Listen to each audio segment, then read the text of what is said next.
Kaznir Moto signing in.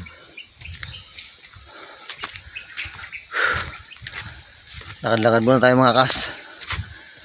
Tingnan nyo yung nilalakad ko. Nakapaglakad na ako ng mga 1 kilometro. Ang lalakarin natin ngayon ay papuntang Borbo tayo. Pupunta tayo ng Boracay. Boracay ng Mindoro. Pagod. Samahan nyo ako. Let's go.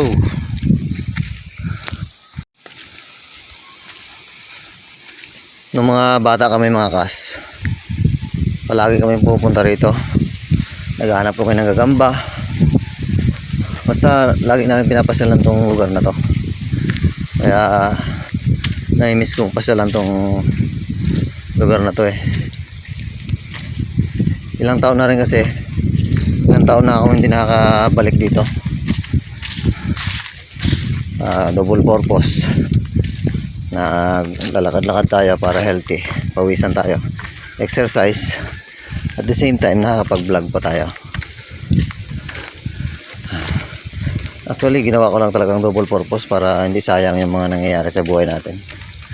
Malay natin baka maabot ng 1 million views to eh di ba? Hindi natin masabi. Kaya mga aspiring vloggers dyan, sa mga nagsusumikap na maging vloggers din, tuloy nyo lang yung pag-ibig sa kapwa, pagmamahal at concern. Parang King Lux ba? Kilala niya si King Lux. Magandang vibes yun, ganon. Siyempre maganda eh, huwag tayong naghihilahan. Maghilahan tayo pataas, hindi pa baba. Yun lang. Sana mas dumami pa mga vloggers ng Pilipinas, ng balatasan. Wala pa ata ako sa kalahati ah.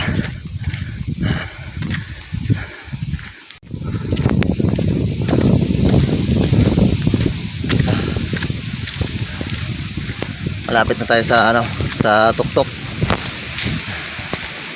Nung mga bata pala kami mga kas, minsan nga hindi kami nung mga bata pala kami mga kas, minsan nga hindi kami nakakapagtanghalian. Meron kaming kaibigan na may bahay dito banda. Doon kami tumutuloy. Nagaluto lang kami ng yung mais na binangto namin yon. Yung sabihin binangto, sinangag, parang sinangag lang sa kawali. Yun, merienda na namin yon, pagkain na namin.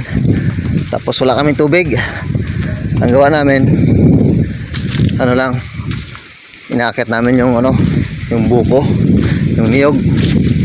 Yun ang pinakatubig namin. Tapos noon, pagkatapos aming kumain, mabusog na kami, tuloy na uli ang panggagamba, kung ano-anong nagawa namin. Sarap balikan mga kasang ang mga nakaraan. Pero wala, talagang sarap balikan. Babalik ka talaga sa kasalukuyan. Alalahanin mo lang yung nakaraan, pero ito pa rin ang mahalaga, ang kasalukuyan. Tingnan nyo mga kas, may bahay na rin pala dito. Tingnan naman. Dati wala pa yan. Pati doon doon. Meron na rin doon Hindi masyado makita. Yan. Dito na tayo sa tuktok mga kas. Halos pababa na siguro to lahat. Kaya medyo lumalakas ng hangin eh. Dito na tayo sa tuktok. Makas, dito na tayo sa tuktok. Medyo malakas ng hangin.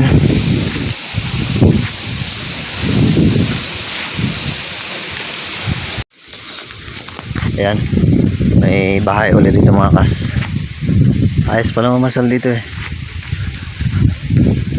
Alam niyo mga kas, yung pupuntahan natin, isa to sa pinaka magandang beach dito sa Bulalakaw. Oo. Kung tawagin ko nga to, Borboracay.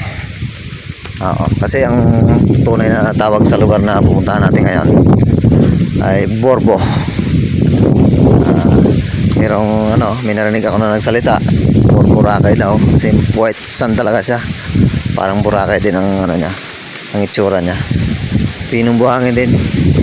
Kaya isa to sa mga the best na beach dito sa sa Bulalakaw. Tara, punta natin samahan nyo lang ako, load lang kayo dyan mga kas. Actually mga kas, medyo maganda na yung daan ngayon. Mapapansin nyo, wala na masyadong bato. Parang pwede na ang motosiklo dito. Ayan nyo, pag may motosiklo na tayo, balik tayo rito. Saan tayo mga kas? Kaliwa o kanan? Saan nyo gusto? Mas trip ko siguro dito sa kanan. Kanan muna tayo. Pero isa lang ang labasan yan mga kas. Sa Borbo pa rin tayo lalabas. Yan, malapit na tayo mga kas. Dito na tayo. Dito tayo banda bababa sa sa Palayan. Dating Palayan to. Yan na. So ayan, dito na tayo mga kas. Borbo na to. Bahay na dito. Yan. Sige, samahan nyo lang ako. Papasal ko kayo. Lalakarin pala natin yan. Lalakarin natin yan mula dito. Doon pa yung doon pa yung beach, yung Borboracay beach, doon sa dulo. Tara, lalakarin lang natin.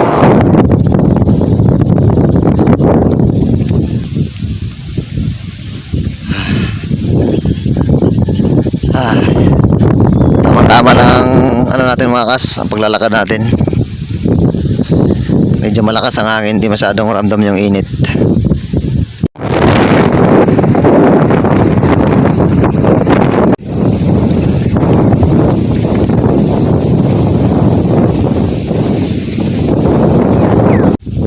Ayan na mga kas, medyo malapit na tayo. Kung kung bibilangin kung ilang taon na akong hindi nakabalik dito, siguro mga more than 5 years na. Ang tagal na nun. Yun, ramdam ko na yung hangin. Medyo lumalakas na yung hangin.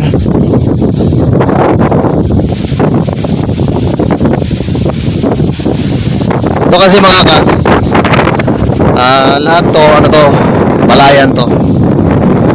Palayan yan. Lahat yan, palayan yan. Tapos, ngayon, kasi walang tubig, tag-init, walang palay. Pero kapag tag-ulan, yan, palayan yan. Yan, may bahay na rin pala dito mga kaso. Malapit na tayo. Ayan ang beach,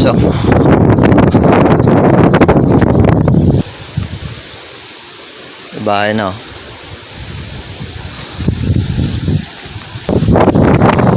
Dito na tayo mga kas. May bahay rin pala dito. Ewan ko kanino bahay to. Ito na ang Boracay ng Bulalakaw. Welcome to Borboracay. Lakas ng hangin mga kas.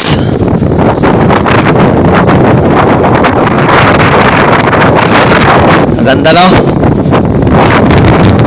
Tingnan nyo mga kas. Right sun. Yan Yan, pinong-pino yan. Nakita natin mga kas. Pinong-pino. Yan.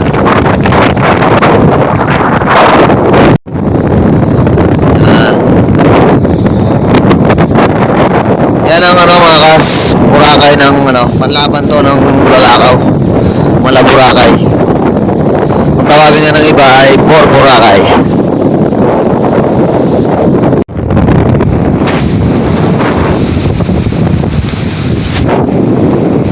Lakarin natin hanggang doon sa dulo mga kas.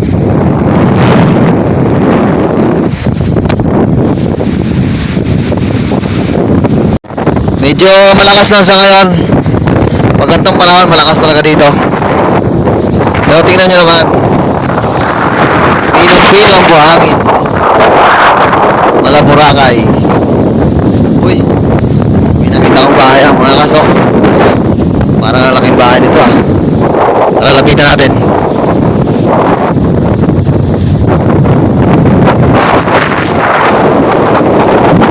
Yun mga kas. Oo, mali ang bahay ito. Okay. Yun o. Huwag na tayo papasok eh baka ma-trespassing tayo dyan. Laki mga kas. Yun o. Huwag na tayo pumasok. Diretso na lang tayo sa paglalakad.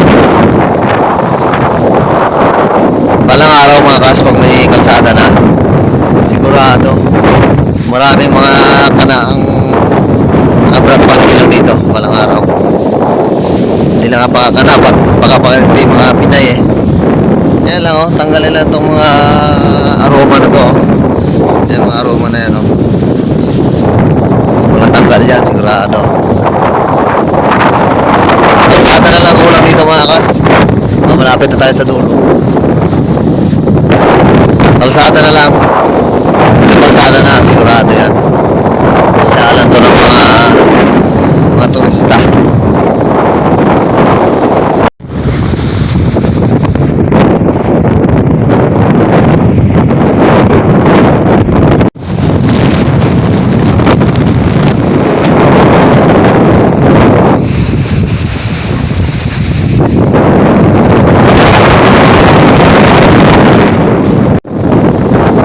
Tayo sa dulo mga kas. May bahay na rin dito.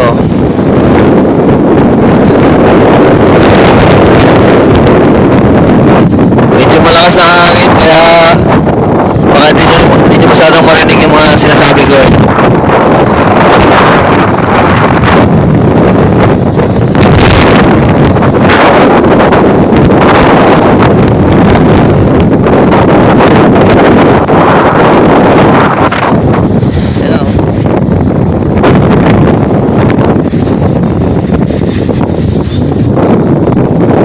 Dito naman tayong pahinga. Maingay doon sa paglalakad natin, lakas ng hangin.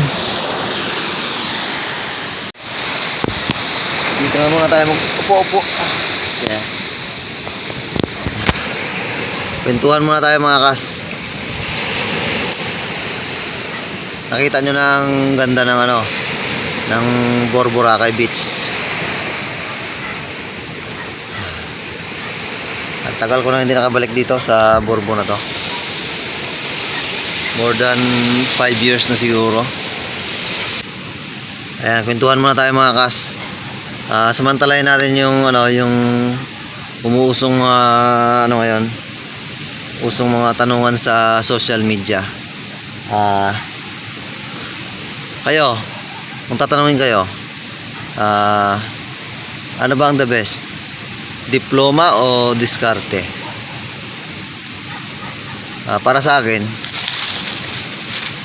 mas maganda sigurong dalawa, hindi lang isa. Hindi maaring diploma lang, hindi rin maaring diskarte lang. Mas maganda dalawa. Ibig sabihin, mas maganda pa rin pag-aralin yung mga anak nyo. Hindi nyo ituturo na diskarte lang, okay na, wag na kayo pumasok sa school, dumiskarte lang kayo, okay lang yan. Hindi. Maganda pa rin na ituro natin na mag-aral sila, makapagtapos sila at makakuha ng diploma. Kasi mas magandang may diploma ka, susunod na doon yung diskarte. Kasi para sa akin ang success naman o tagumpay nasa tao talaga yan. May kanya-kanya tayong success at tagumpay. Yun nga lang, iba-ibang panahon natin ito naaabot. Para sa akin naman yung success, mararating mo siya kapag maayos ka na. Ibig ko sabihin, hindi mo mararating yung success kung hindi mo muna inayos ang sarili mo. Kumbaga, si Boss Toyo nga dati siyang addict, snatcher. Basta nalulong siya sa drugs noon. Nung humiwalay na siya sa mga masasamang impluensya, naghiwalay siya, inayos niya ang sarili niya, nagpakabuti siya, naging mabuting tao na siya. Yun, doon na nang sunod-sunod yung mga grasyang dumating sa kanya. Yung nangyari sa kanya na yun, mga kas, totoo yun. Nangyari din yun sa akin. Kasi pagka hindi mo talaga inayos ang sarili mo, mag-uumpisa kasi lahat sa sa sarili natin eh. Kapag inayos mo na yung sarili mo, naging mabuti ka ng tao, yun, makikita ng Diyos yun na inayos mo na talaga, prepare ka na, ibibigay niya sa iyo ang success. Maniwala kayo sa akin, naranasan ko na yan. Basta ang technique lang, ayusin mo muna ang sarili mo para lahat ng grasya ay kaya mo nang i-handle. Lahat ng blessings ibibigay yan ni Lord, ibibigay yan ni God, ibibigay yan ni GOD. Kasi si GOD, ano yan, high-tech yan. Kung tayo may cellphone, siya baka mas matindi pa yung device niya. Kaya tayo lahat nakikita niya yung galaw niya. Ganun yan. Kaya yan mga kas, alam niyo ng technique. Ayusin mo na ang sarili, and then pag maayos na, si GOD na magbibigay ng mga grasya na para sa atin, na para sa iyo. Kaya ang sagot doon sa diploma o diskarte, dalawa. Hindi lang diskarte, kundi dalawa, diploma at diskarte. Pero siyempre, dapat may diploma ka talaga para mas maganda yung diskarte mo. Yun. Medyo mahaba na ata ang kwentuhan natin mga kas. Enjoy na natin tong napakagandang beach na to. Sige, salamat sa panonood nyo ha. Tingnan nyo naman mga kas. Ang ganda. Ang ganda. O yan o. Kabatuhan na yan. May mga rock formation na. Tapos nung buhangin, pinong-pino talaga oh. Yan oh. Medyo madumi lang yung beach ngayon. Pero pinong-pino siya. Oh. Yan. Oh. Ganda, di ba? Ganda talaga oh. Uwi na tayo mga kas, pauwi na ako. Medyo mahaba na itong video natin ito, baka hindi na kaya ng storage.